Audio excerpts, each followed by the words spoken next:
Chandler had an interesting call out. Do you guys know Hans? Hans runs the MMA division of Monster Energy. And I'm on the team. And when I was working for ESPN, I'm predicting the fights. I picked against all of the Monster guys that are on the same team that I'm on. So Hans was joking, but he sent me a text message and says, all of our guys won, comma, all guys you picked against, period. I'm going, well, isn't Chandler on the team? And I even said that to him. I go, isn't Chandler on the team? I met Hans through Chandler. I thought maybe Chandler got dropped, and Hans goes, Chandler did not lose.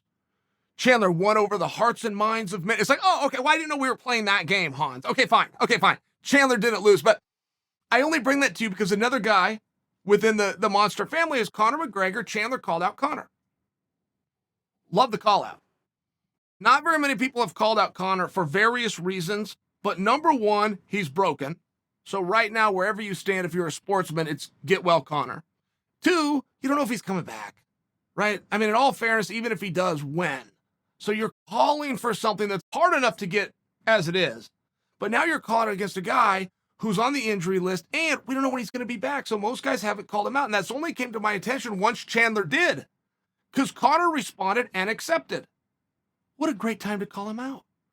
Of course you call him out when nobody else is calling him out. Of course you call him out when he doesn't have a contract or a date. Of course you do. It made all the sense in the world after Chandler did it. But it does make me have to ask the next question, a very tough one, which is this what Michael Chandler does now? Big fights, interesting fights, fun fights, not contendership championship fights.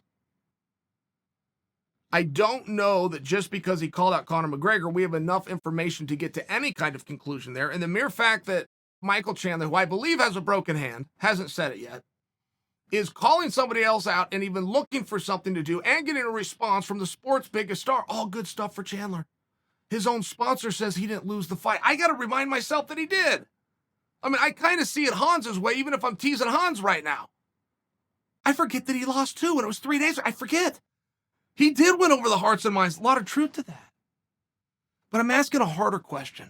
Is this what Chandler does now? That's okay. Only a few guys can get that deal.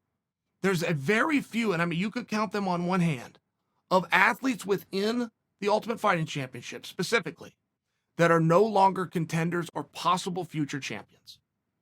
That is what the UFC does. As soon as you prove that you're not one of those, there's no room left for you here. Okay. There is some exceptions, though. And I got to tie that in with something very tough I heard said about Frankie Edgar.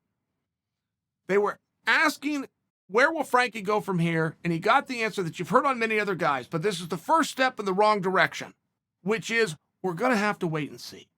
Now, the reason that was so tough is because Frankie won every bit of that fight.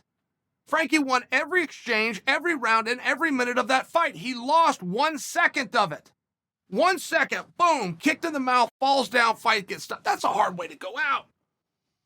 Frankie definitely proved to us he can still do this. He definitely proved to us he still trains, he still takes this hard, he's still in great shape. He's got the speed, he's got the power, he's got the range. His boxing was on point, digging to the body. Frankie looked great. He lost 1 second.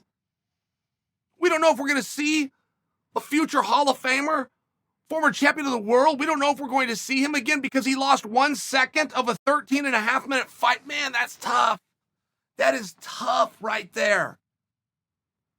But it falls in line with what we just discussed, which is if you are not a contender, continuing to show that you are gaining ground on the goal of one day being a champion, what do you do here? What do you do? Frankie Edgar is my favorite fighter. I've disclosed that to you guys many times on previous shows. I've gone into depth as to why.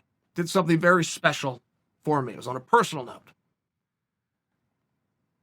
Frankie Edgar has enough achievements. He will be in the Hall of Fame. He is a former world champion. Frankie Edgar has made enough money. He doesn't have habit. He's not a side gambler or got some drug problem. He's a good guy. He just loves the sport, and he doesn't know anything else. He's been competing his whole life. He's been getting up Monday through Friday doing 2 to 3 workouts a day, coming home absolutely exhausted when he puts his head down. This is just the life that he knows. So getting out of that would be very hard. Now, everybody's going to have to deal with that at some point. Is Frankie's point now? And if it's not, Because of course we want it to be no. No, there's plenty left for Frankie. I'm searching for that too. I want that to be the answer in the message. But is it, guys? Because if it's not, you must then be able to say, what's next for Frankie? Is it the undercard? Frankie Edgar, a Hall of Fame candidate? It's going to go to the undercard. Is that what Frankie wants to do? Maybe. It would keep him in the life. It would keep him in the lifestyle. It would keep him driven. It would keep him goal-oriented. It would keep him working hard and responsible and disciplined. It's what he does. It's what he knows. But someday, right, you'll never be done with the business. One day you will wake up and the business is done with you. Very tough conversation. Are we there with Frankie? I hope not. I do have a hard time answering the second part of the question then. If this isn't it for Frankie, I must also be able to submit for you then what is next. I've never felt that Frankie, my favorite fighter, has done a very good job of steering his career. He does not get the game. He does not play the media. He is a blue-collar, straight-up competitor. Shake hands before, shake hands after, walk away and live with the result. That's the wrestler in him. I hope that he breaks from that ideology. Because nobody can answer the question of what is next for Frankie, what should be next for Frankie, what makes sense to keep Frankie around and have him go out and try one more time better than Frankie. Frankie's got a whole army out there. I'm on that army. I will help that message. I will build that narrative. I will sell that story. I need Frankie to first tell us what is that story.